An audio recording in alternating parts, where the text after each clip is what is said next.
Bapak bersyukur, ucap syukur Tuhan buat hari ini, buat kebaikan Tuhan. Kami masih dikasih kesempatan bisa ada di tempat ini untuk memuji memuliakan nama Tuhan. Thank you Tuhan.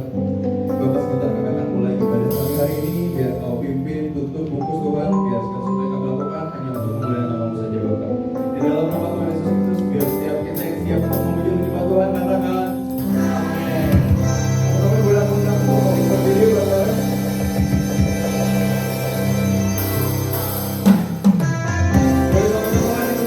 Tuhan Yesus, Tuhan kita yang luar biasa. Teman-teman yang telah kita mengucapkan yang baik. Teman-teman Tuhan kita memuji mereka. Haleluya.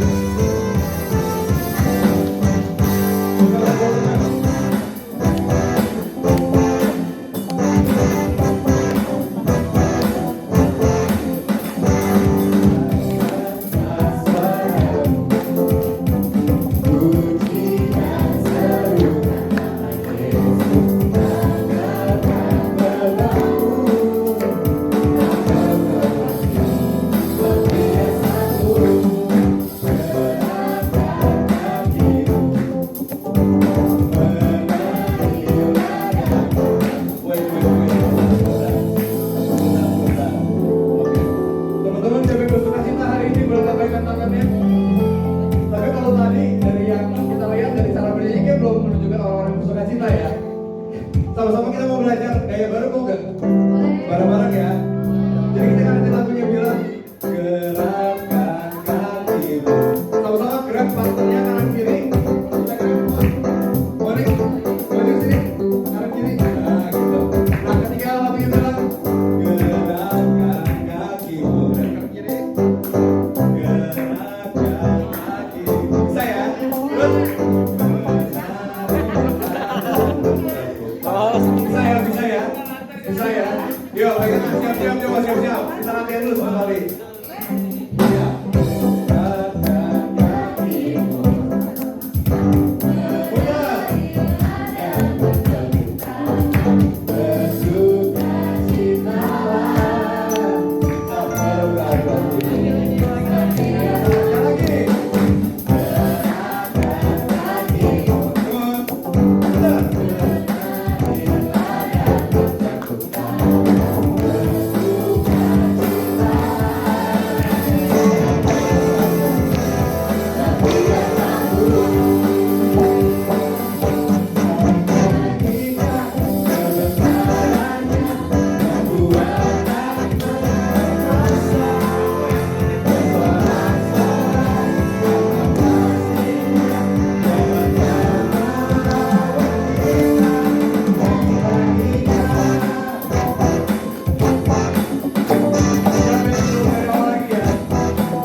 baik-Mu.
Mari kita berdoa. Syukur bagi-Mu Tuhan, karena kami dapat kembali dipersekutukan di dalam rumah-Mu, di tengah kehidupan kami sebagai pekerja-pekerja. Karena itu biarlah keseharian kami bukan hanya karena kami sesama berteman, tetapi juga karena kami mau hidup dalam kebenaran firman Tuhan. Dalam Roh-Mu yang kudus, buatlah kami setia untuk mendengarkan serta memberlakukan firman Tuhan setiap waktu. Inilah permohonan kami. Di dalam nama Tuhan Yesus kami berdoa. Amin.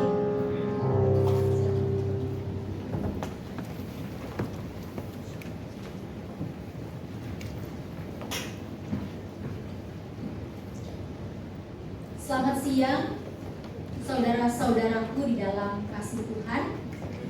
Adalah sebuah anugerah kalau kita boleh tiba di hari ini, ya. Tadi aja waktu sebelum tiba lagi di persimpangan dekat rumah sakit Bunda, kita udah haknya lurus, tiba-tiba ada Gojek online, langsung ke kanan, ya.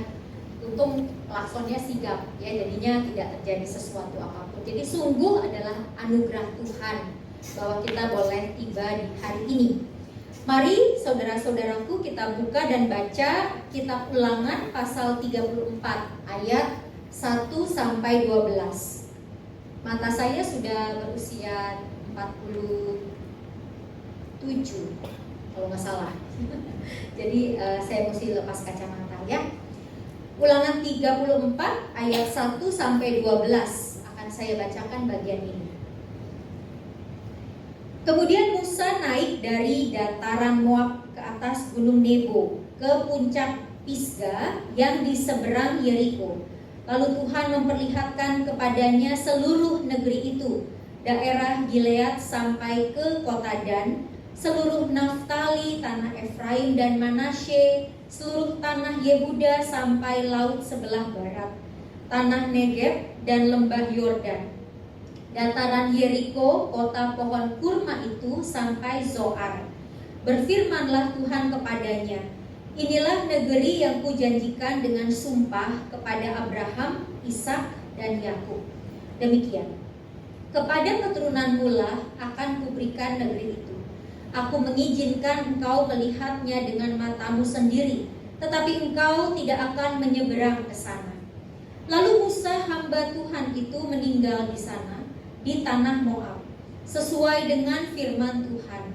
Dia menguburkannya di suatu lembah di tanah Moab, berhadapan dengan Bet Peor, dan tidak ada orang yang tahu kuburnya sampai hari ini. Musa berumur 120 tahun ketika ia meninggal. Matanya belum rabun dan kekuatannya belum hilang. Orang Israel menangisi Musa di dataran Moab selama 30 hari. Lalu berakhirlah hari-hari ratapan dan perkabungan bagi Musa. Adapun Yosua bin Nun penuh dengan roh hikmat, sebab Musa telah meletakkan tangannya ke atasnya. Orang Israel mendengarkan dia dan melakukan seperti yang diperintahkan Tuhan kepada Musa. Tidak ada lagi nabi yang bangkit di antara orang Israel seperti Musa yang dikenal Tuhan dengan berhadapan muka. Dalam hal segala tanda dan mujizat yang dilakukannya atas perintah Tuhan di tanah Mesir terhadap Firaun, semua pegawainya dan seluruh negerinya. Juga dalam hal segala tindakan penuh kuasa dan perbuatan dahsyat yang dilakukan Musa di hadapan seluruh orang Israel. Saudari-saudaraku dalam Tuhan, demikianlah pembacaan Alkitab. Berbahagialah setiap orang yang mendengarkan firman Tuhan dan yang melakukannya dalam kehidupannya setiap hari. Haleluya, terpujilah Tuhan. Saya pakai lagi supaya saya kelihatan wajahnya, kalau nggak buram semua. Cuma kelihatan bias-bias warna. Nah, saudara-saudara, agak serem ya. Ini lagi kebaktian karyawan, lagi mau recharge, lagi mau pumping spirit, tapi bacaannya kematian Musa. Ya. Kira-kira apa sih yang mau kita petik dari bacaan tadi? Kenapa sih kita mesti mendengarkan cerita tentang kematian Musa ini? Padahal sebetulnya kurang menarik kalau dilihat-lihat. Orang kita juga nggak bisa katanya ngelihat kuburnya di mana. It's not locatable katanya. Nggak bisa dicari di Google Map. Ya, di mana titik spot kuburannya. Ya, jadi nggak bisa siaran juga, nggak bisa nyekar. Ya. Nah, saudara-saudara, memang ketika di dalam kehidupan kita harus berhadapan dengan kematian. Maka di situ kita bisa melihat ada banyak bagian-bagian hidup yang sebelumnya nggak terlihat jadi terlihat. Misalnya ketika kita dengar berita duka datang dari seseorang, apalagi kalau makin kenal, langsung deh semua janji bisa dibatalkan, kita langsung datang ke lokasi. Kita nggak peduli kita pakai sepatu apa, nggak pakai baju warna apa, kita nggak peduli. Yang penting kita diri kita itu langsung tiba di situ, langsung menyatakan secara berhadapan tanda duka kita, tanda simpati kita, tanda kita berempati akan pengalaman kematian yang dialami oleh kekasih hati kita. Nah, saudara-saudara, di sini juga kita melihat betapa kematian Musa itu menorehkan sesuatu di hati orang-orang Israel. Dalam ayat ke-8 tadi, orang Israel menangisi Musa di dataran Moab selama 30 hari. Jadi walaupun relasi antara Musa, orang Israel, Tuhan itu ibarat cinta segitiga yang love and hate relationship. Nanti seneng, ngaku-ngaku inilah umatku, akulah umatku Tuhan, tapi ada kalanya sering banget. Di sini kita melihat dalam kitab Keluaran betapa bertubi-tubi berkali-kali orang Israel bersungut-sungut, gak pernah puas. Masih mau mendingan dulu aja waktu di Mesir, ya. Ini menunjukkan tabiat kita sebagai manusia. Tabiat kita yang kadang-kadang cepat lupa sama janji mulut kita sendiri, lupa sama komitmen kita sendiri, ya. Lupa sama apa yang kita sudah ikrarkan pada hari-hari ketika kita bergembira mendapatkan apa yang kita butuhkan pada saat itu. Gitu juga dengan Musa. Musa berkali-kali juga kita melihat dia berusaha untuk memperbaiki relasi dengan Tuhan. Dia menjadi perantara antara umat Allah dengan Tuhan. Dia berusaha untuk negosiasi ketika Tuhan murka.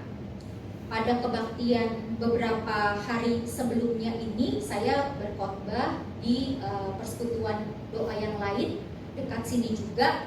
Di situ juga teksnya Musa, tapi dari teks yang berbeda, ya.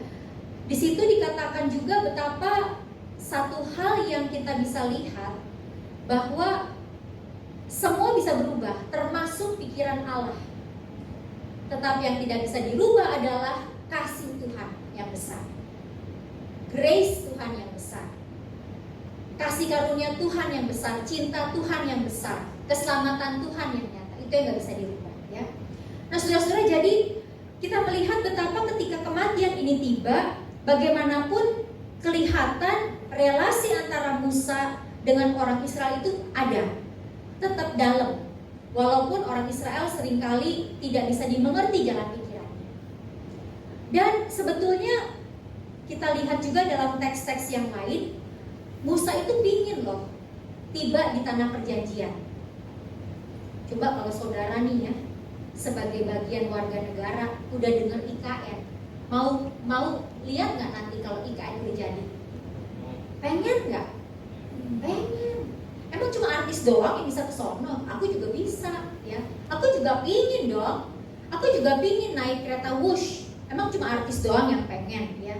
Yang diajak, aku juga mau, gitu ya.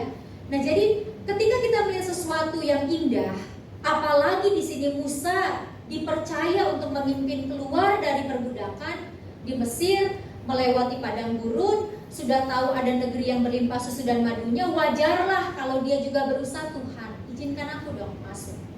Karena rupa-rupanya pernah ada terjadi kekeliruan tindakan Musa terhadap Tuhan. Di dalam kitab Ulangan pasal 3, saudara bisa baca nanti di rumah juga. Kitab Ulangan 3 ayat 23 sampai 29, di situ Lembaga Alkitab Indonesia memberikan judul Musa tidak diperkenankan memasuki Kanaan.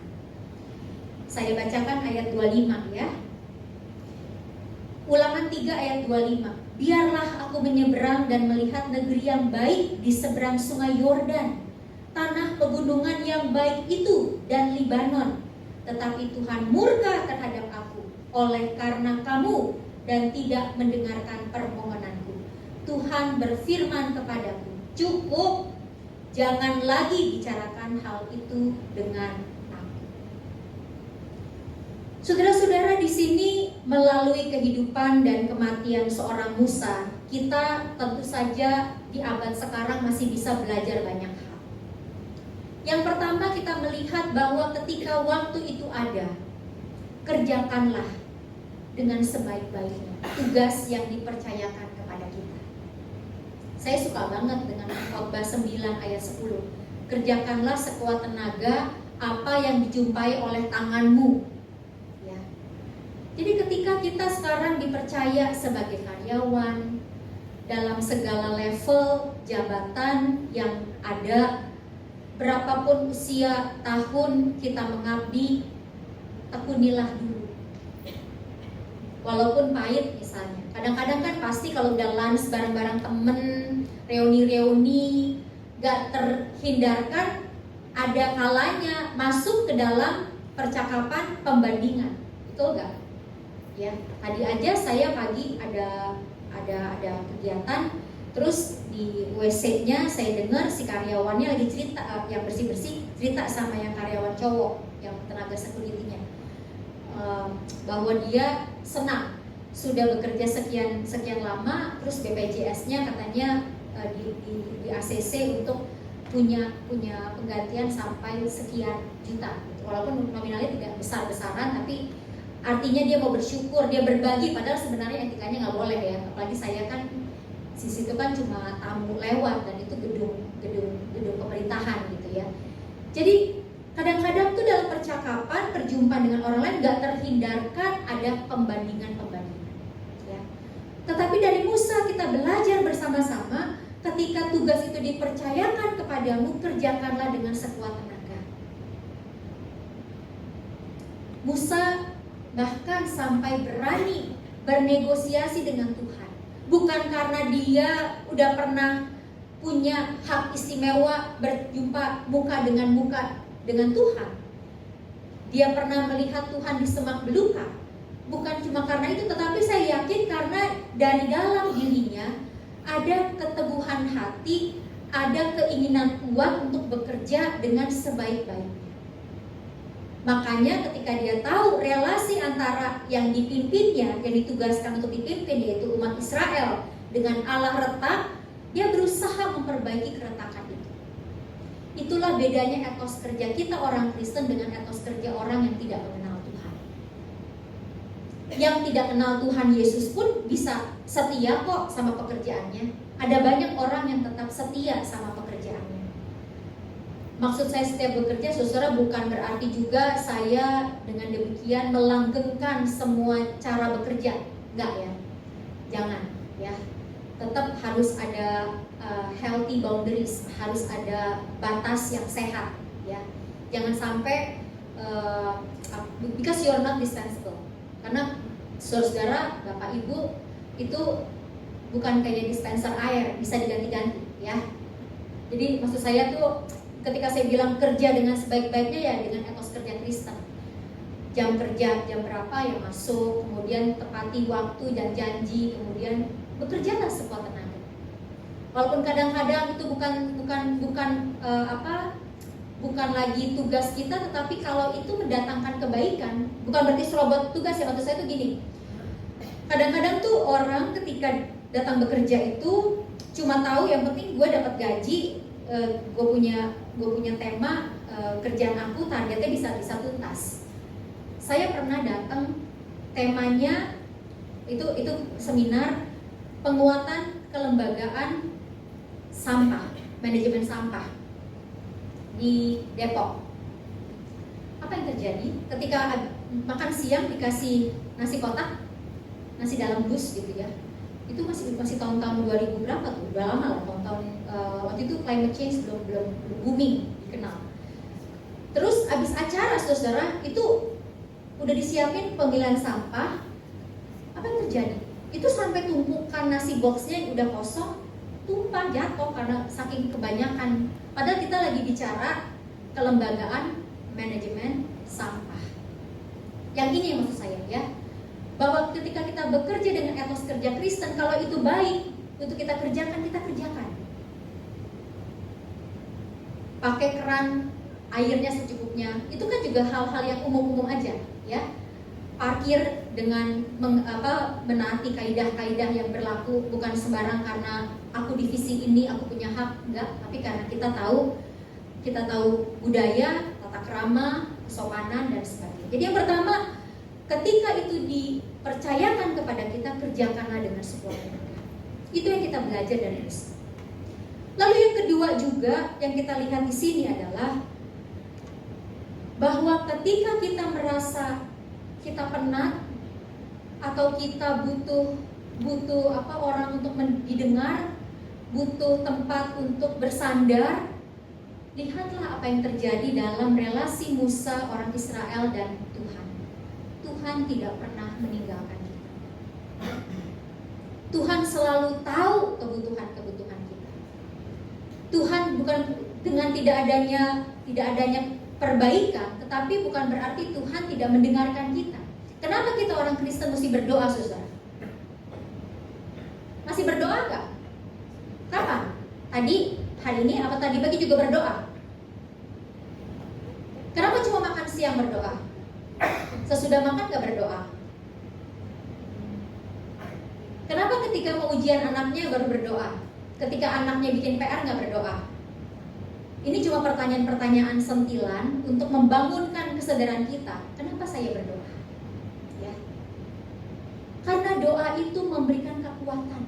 Itu mungkin dengan berdoa anak saya nggak sembuh-sembuh, tetapi bedanya saya nggak jadi orang yang suka ngomel.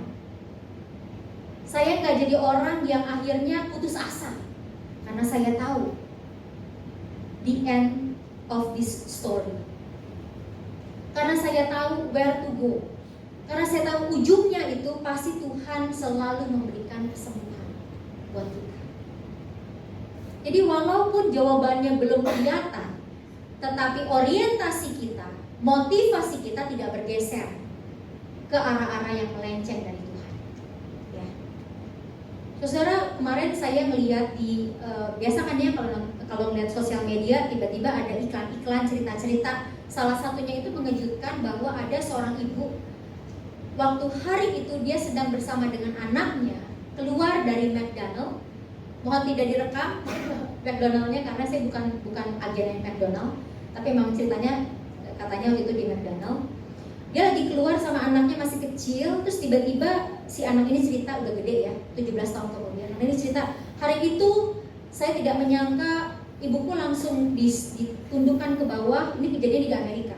Ditundukkan ke bawah, disuruh berlutut, nggak boleh bergerak, lalu dia dibawa ditahan ke polisi.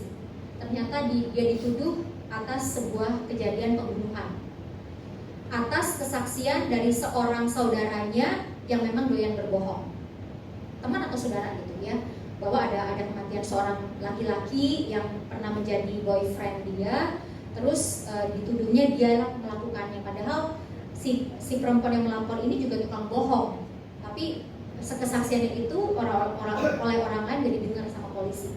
Jadi dia selama 17 tahun dia dijebloskan, tapi dia nggak berputus asa, dia terus berjuang sehingga akhirnya didapatkanlah kebenaran terbaru, bahwa termasuk ternyata pembunuhnya itu adalah temannya si tadi yang orang berbohong itu. Jadi dia melindunginya ya.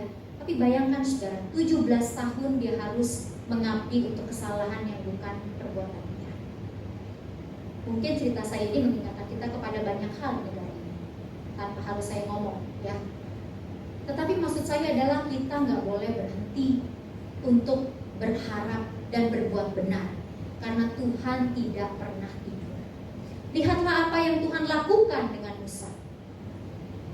Bukan berarti Tuhan jahat sama Musa, ya, bukan berarti Tuhan ini menyiksa Musa, jadi Musa nggak boleh masuk ke tanah perjanjian. Tetapi mau Tuhan katakan dari cerita ini barangkali adalah bahwa, hei Musa, cukup. Engkau sudah menikmati bersama dengan aku selama ini. Ya. Engkau sudah berada bersamaku dengan langsung. Bukankah itu lebih indah? Kalau kita berandai-andai berimajinasi, apa yang Tuhan mau sampaikan kepada Musa? Bahwa ternyata kedekatan relasi antara Musa dengan Tuhan itu sudah jauh lebih indah daripada sekedar melihat dengan mata indahnya negeri perjanjian yang berlimpah susu dan madunya. Karena relasi kedekatan itulah yang jauh lebih utama, yang tidak akan pernah diperoleh oleh siapapun juga. Itulah sebabnya Alkitab tadi mengatakan hal yang senada ya. Tidak ada lagi nabi yang bangkit di antara orang Israel seperti Musa yang dikenal Tuhan dengan berhadapan. Jadi saudara, hal yang ketiga yang mau saya katakan adalah you are still special in your own way. Setiap saudara, setiap kita itu tetap berharga di mata Tuhan dengan caranya. Mungkin kita merasa seperti dalam pergulatan Musa, Tuhan kenapa aku nggak bisa nyebrang ke sana Tuhan? Ya.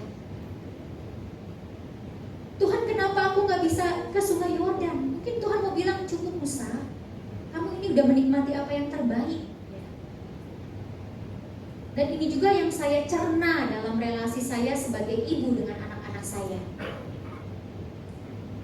Ada banyak hal yang saya bilang, saya suka berdoa saudara sama Tuhan ya. Atau doa saya salah apa enggak ya, silakan respon nanti pribadi. Saya suka bilang sama Tuhan, Tuhan, kok saya merasa hidup saya ini banyak beruntungnya ya. Biarlah Tuhan ambil keberuntungan itu, kasih buat anak-anak saya aja. Seperti itu. Ya. Karena udahlah, yang penting saya orang tua udah cukup bisa membesarkan mereka hidup baik-baik, itu udah menyenangkan hati saya. Saya nggak perlu melihat dunia. Yang penting anak-anak bisa berjalan dengan baik sesuai dengan apa yang Tuhan mau. Karena saudara, kita nggak bisa menggenggam dunia. Hati-hati dengan jabatan, hati-hati dengan apa yang dunia tawarkan, karena kita nggak akan pernah puas. Ingat waktu saudara belum punya kerja, maunya apa? Mau kerja. Udah dapat kerja, bersyukur berapa lama? Saya kemarin baru buka-buka, saya banyak simpan dokumen kan, terus saya lihat gaji saya waktu pertama kali tahun 2005 itu 2 jutaan. Anak saya lihat, how much mama katanya? Saya bilang itu sekitar 150 US dollar gitu. Dikit banget mama. Enggak, iya, waktu itu gede banget saya bilang gitu. Jadi saya ingat waktu itu gaji segitu, saya ingat banget bersyukur. Gak jauh beda sama gaji papa saya itu administrasi di sebuah lembaga non-profit juga, Himpunan Sekolah Tinggi Teologi. Bukan saya bandingin gaji, saudara, tapi maksud saya adalah kita manusia kalau cuma melihat apa yang dunia kasih, itu gak akan pernah cukup. Hari ini terima gaji, slip gaji, senang. Oh, terima kasih Tuhan, udah dapat kerja, ya. Tapi berapa lama kita bersyukurnya? Gak lama, ya kan? Gak berapa lama. Tuhan, kok dia gajinya segitu ya Tuhan? Ya aku juga pengen dong Tuhan. Kayak dia bisa healing gitu ya. Kayak dia bisa beli rumah, kayak dia bisa ganti HP, kayak dia bisa ganti motor gitu ya. Kayak dia bisa jalan-jalan ya. Gak akan pernah cukup, saudara. Padahal kalau kita percakapan dengan orang-orang itu, mereka juga punya beban dan pergumulan. Semakin kau naik ke atas, semakin kencang angin akan bertiup. Ya. Jadi biarlah seperti apa yang kita lihat dalam kisah Musa dalam babak ketika dia mati, ketika dia dikuburkan di lokasi yang orang lain tidak pernah tahu, ketika dia sampai di situ saja, di sebelah sininya Sungai Yordan, tidak nyebrang ke sana. Dan ketika dia juga harus mendengar bahwa ada orang nanti namanya Yosua akan menggantikanmu. Dan kisah ini pun ditutup dengan masuknya Yosua menggantikan Musa. Yosua yang tidak kalah hebatnya dengan caranya yang berbeda dengan Musa. Kita lihat bahwa tidak semua hal bisa kita genggam di tangan kita, karena tangan kita cuma kecil. Jadi ketika pun sekeras-kerasnya kita bekerja, ada banyak hal belum bisa berubah. Jangan pernah kecewa. Jangan pernah tergantikan motivasi untuk mencintai Tuhan, menjadi anak yang dibanggakan di hadapan Tuhan, ya. Karena Tuhan pasti punya cara untuk menyelesaikan dengan cara sendiri. Jangan sampai kita melihat seperti praktek-praktek banyak politisi sekarang ini. Saya juga nggak berani komentar, ya. Nggak mengerti juga kenapa bisa begitu, ya. Tetapi bagi saya, ketika kita nggak bisa mengubah banyak hal dan sudah saatnya kita harus berhenti, kita mundur aja. Salah satu hal yang saya lihat bagus dalam tradisi gereja tempat saya bekerja, tempat saya sekarang bekerja itu di gereja Presbyterian Church USA. Tradisinya itu salah satunya begini: kalau seorang pendeta sudah tidak bekerja lagi pada jemaat itu, maka minimal dia harus 1 tahun tidak boleh berinteraksi dengan jemaat itu. Itu kan gak biasa, suster, ya, di Indonesia, ya. Kenapa? Karena supaya ada regenerasi. Kecuali diizinkan dengan pendeta baru dia boleh berinteraksi di situ. Tapi kalau dia tidak minta izin, dia tidak boleh melakukan interaksi apapun dengan jemaat yang sudah ditinggalkan, yang sudah selesai relasinya, ya. Supaya ada regenerasi baru, supaya ada fresh buat si pendetanya, buat si jemaatnya. Itu yang saya pelajari di tradisi gereja tempat saya bekerja sekarang. Jadi biarlah dengan cerita-cerita ini kita pun bisa melihat bahwa tidak semuanya bisa kita rubah, tidak semuanya bisa kita genggam, tetapi tidak apa-apa. Karena selalu ada tugas yang Tuhan percayakan kepada saudara dan saya. Kita berdoa. Terima kasih Tuhan karena kami bisa belajar lagi dari kisah Musa, seorang nabi besar pada zamannya, juga masih begitu relevan pada zaman sekarang. Kami mau untuk bertekun dalam jalan yang Tuhan sudah pilihkan. Kami mau untuk taat kepada setiap perintah yang Tuhan percayakan. Kami juga mau untuk belajar berelasi dengan tim kerja yang Tuhan tunjuk bersama-sama. Dan biarlah Tuhan selagi kami hidup, kami bisa mengerjakan sekuat tenaga secara bertanggung jawab di hadapan Tuhan. Kuatkan kami dan relasi, support system yang kami punya, circles yang kami punya, keluarga, pertemanan, persahabatan, komunitas, dan masyarakat. Biarlah semuanya saling bersinergi untuk menjadi alat-alat Tuhan yang menyatakan pendamaian, keadilan, dan kebenaran Tuhan. Inilah doa kami, dalam Kristus kami berseru dan berharap. Amin.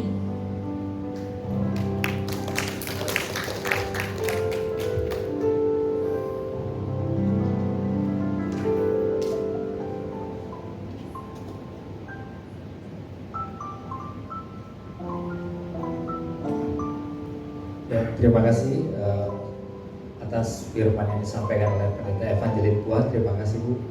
Ya, Bu Pendeta ini bertugas di Gereja Presbyterian San Francisco ya Bu ya. Jadi kita bersyukur bisa dilayani oleh Ibu saat masih sempat berkunjung ke Indonesia.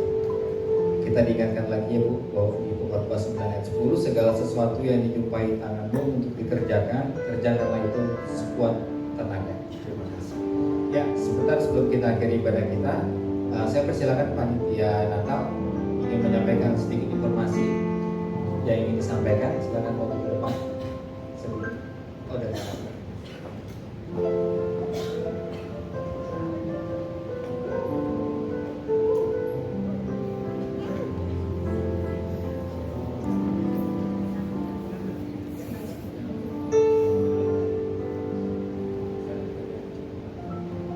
Shalom teman-teman. Jadi saya perwakilan dari tim panitia Natal mau informasi ke teman-teman kalau kita masih buka donasi untuk garage sale. Jadi bapak ibu yang punya pakaian yang masih layak pakai dan tidak dipakai lagi boleh didonasikan ke kita. Nanti kalau untuk info pakaiannya dikasih ke siapa boleh hubungi PIC terkait oleh aku. Nanti nomornya di sini. Pastikan aja nanti pakaiannya masih layak pakai. Bukan seragam atau instansi tertentu ya. Dan nanti segala hasil penjualan kita 100% akan didonasikan untuk tim garda depan Smart Friend gitu.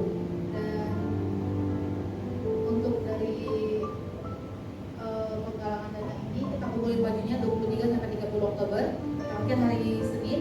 Nanti kalau untuk open garage sale-nya dari tanggal 1 November sampai tanggal 3 November. Sekian dari kami.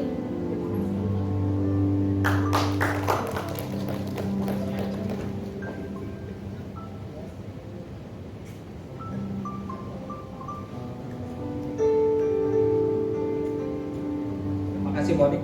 Jadi mau informasikan aja mengenai kita akan ada rencana donasi baksos, paket sembako untuk garda depan Smart Friend BSD dan Sabang. Dan kami teman-teman melakukan penggalangan dana melalui pakaian baju layak pakai. Jadi teman-teman bisa disumbangkan. Sebagai informasi aja, kemarin kita udah screening, sudah dipilah-pilah ya harganya masing-masing dan lumayan sudah banyak yang laku Bu. Jadi ternyata kegiatan ini banyak ditunggu-tunggu orang juga gitu.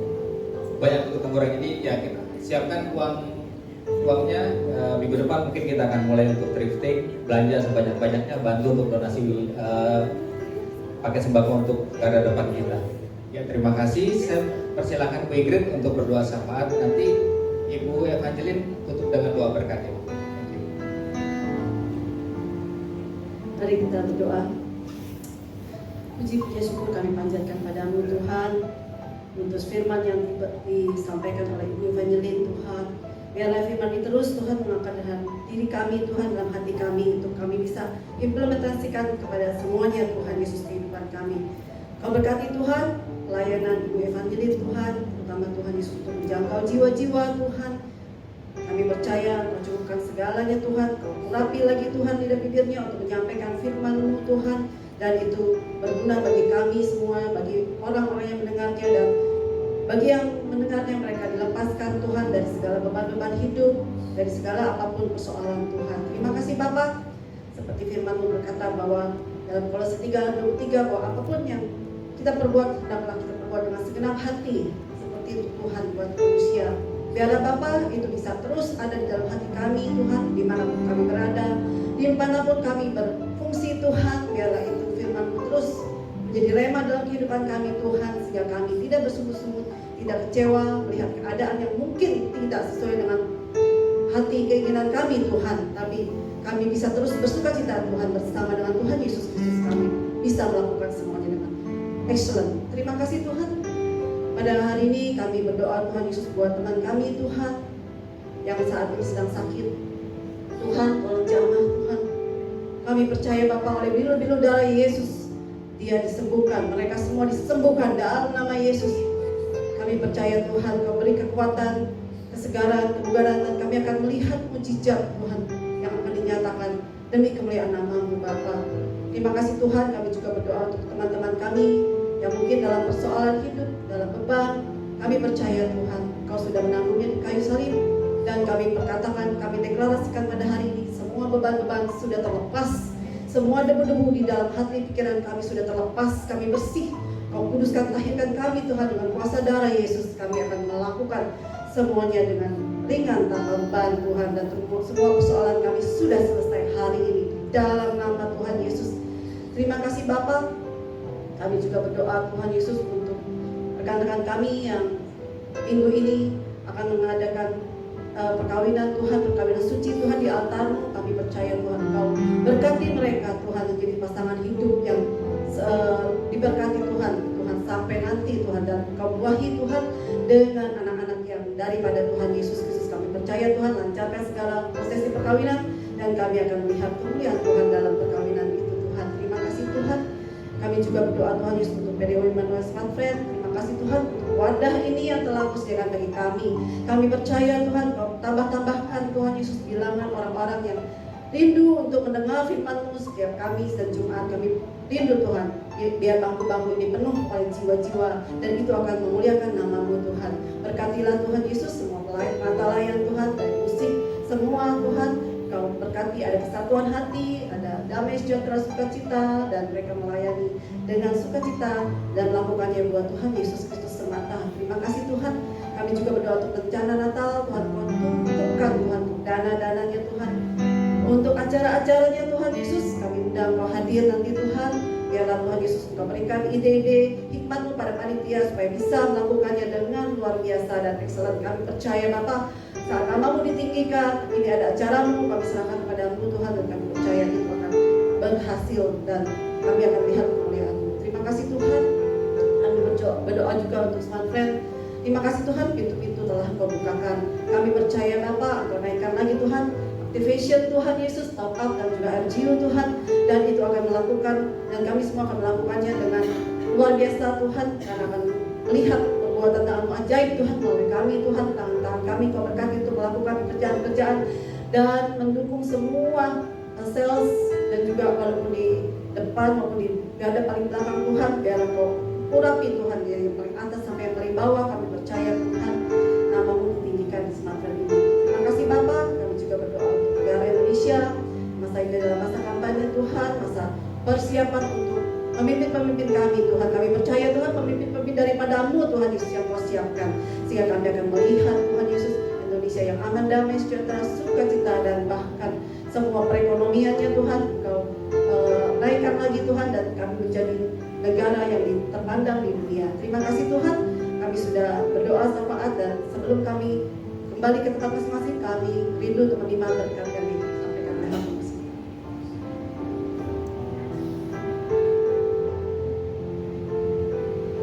Mari kita bangkit berdiri. Bersama-sama mari kita mengarahkan hati kepada Tuhan, dan biarlah kita melanjutkan kehidupan ini dalam damai sejahtera, dan terimalah berkat Tuhan. Anugerah dan kasih Allah Bapa di dalam Tuhan Yesus Kristus Juru Selamat dan persekutuan Roh Kudus menyertai saudara-saudara sekarang sampai selama-lamanya. Haleluya. Bapa, terima kasih.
Pada enggak?